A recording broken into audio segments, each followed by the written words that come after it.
ఓటమి చెందాం.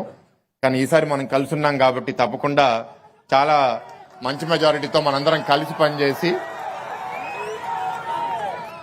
ఇద్దరు మిత్రులు పోరాడితే ఒక శత్రువు అని అనలేను కానీ ఒక ప్రత్యర్థి గెలిచాడు. సో అలాంటి పరిస్థితి మళ్ళీ మనం తెచ్చుకోకుండా కలిసి పనిచేసి తప్పకుండా గెలుపు తెచ్చుకుందాం. ఒక మంచి నాయకుడిని ఓడిపోయారు అనేది బాధపడ్డాం తప్పకుండా. అండ్ పల్లా గారు నేను చూశాను గత 4.5 ఏళ్ళుగా కొంచెం అతి మంచి ఆయన. ఇప్పుడు ఏంటంటే కొందరు ఆయన్ని మొహమాట పెట్టేస్తూ ఉంటారు. ఓర్పు సహనం కొంచెం ఎక్కువ పల్లా గారికి. ఆయన తెగేదాకా వదిలేస్తారు, తెగిన తర్వాత మాత్రం ఇంకా దగ్గర రానివ్వరు. కానీ ఆ తెగిన తర్వాత ఎక్కువ మంది లేరు, ఒక 5-10 మంది ఉన్నారు. మిగతా వాళ్ళు తెగేదాకా లాగుతున్నారు. అక్కడ దాకా లాగద్దు మీ అందరూ. ఎందుకంటే నేను పల్లగారికి చెప్తుంటా, ఇప్పుడు మంచిగా ఉండద్దండి. కొన్నిసార్లు మనం ఏంటంటే నాలాగా కరాఖండిగా మొహం మీద చెప్పేసేయండి, పర్లేదు, మనకి అది అవసరం రాజకీయం కోసం అని. ఎందుకంటే మీరు లోకేష్ అన్న స్టైల్ చూడండి. ఆయన స్టైల్ ఇప్పుడు ఆయన స్టేజ్ మీద ఎలా కూర్చోబెట్టారు, ఇక్కడ ఎవరు కూర్చోబెట్టారు అందరిని మీరు చూడండి. మీ కార్యకర్తలు కూడా అందరు గమనించండి. ఇందాక లోపల మీటింగ్ లో కూడా భవిష్యత్ గ్యారంటీ ప్రోగ్రామ్ చేసిన వాళ్ళని మాత్రమే కూర్చోబెట్టి ఇదే నాకు ఇంపార్టెంట్ ప్రోగ్రామ్ అని వాళ్ళందరితో మాట్లాడి ఓపిక్గా వాళ్ళ ప్రశ్నలన్నీ విని వాళ్ళ సమస్యలు అర్థం చేసుకుని వాళ్ళకి సూచనలు కూడా ఇవ్వడం జరిగింది.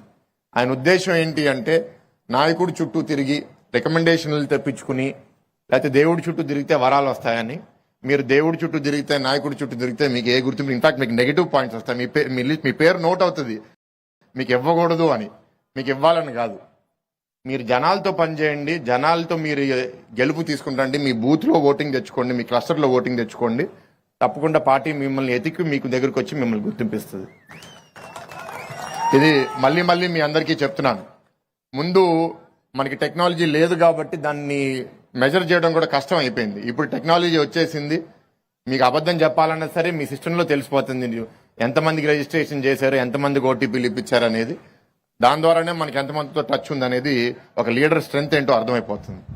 సో ఆ విధంగా లోకేష్ అన్న చాలా క్లియర్ గా ఉన్నారు కాబట్టి ఎవరైతే మనకి వ్యతిరేకంగా పనిచేశారో, ఇక్కడ పల్లా గారు బిల్డింగ్ కూల్చేశారు, అక్కడ భీమిలిలో మా యూనివర్సిటీ క్యాంపస్ ని కొట్టేసి ఇంకా చాలా మంది కొట్టేశారు. అవన్నీ రెడ్ బుక్ లో నోట్ చేస్తున్నారు. ఎవరైతే ఆఫీసర్స్, ఎవరైతే పాలిటీషియన్స్ చట్టాన్ని వాళ్ళు తీసుకెళ్లారో దాని గురించి నేను ఎక్కువ చెప్పను, ఆల్రెడీ లోకేష్ అన్న దాని గురించి చెప్తారు కాబట్టి. కానీ మా తరపు నుంచి మాకు ఆ నమ్మకం వచ్చేసింది ఈ గత సంవత్సరంలో లోకేష్ అన్న చూస్తూ. ఆయన ప్రభుత్వం చేసిన తర్వాత అందరినీ వదిలేస్తాము, క్షమించేద్దాము అనే తత్వం ఆయనలో అయితే లేదు.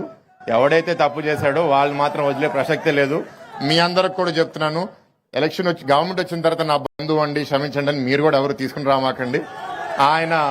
అది కూడా ఆయన వినడు, అది కూడా ఆయన చెప్తాడు. ఇంకా మాట్లాడాలని ఉంది కానీ మీ అందరికి లంచ్ టైం అయిపోయింది, అన్న కూడా మాట్లాడాలి కాబట్టి ఈ కొన్ని వాటితో నేను ముగించి లోకేష్ అన్నని పిలిపిస్తున్నా. Thank you. ఎవరి కోసం అయితే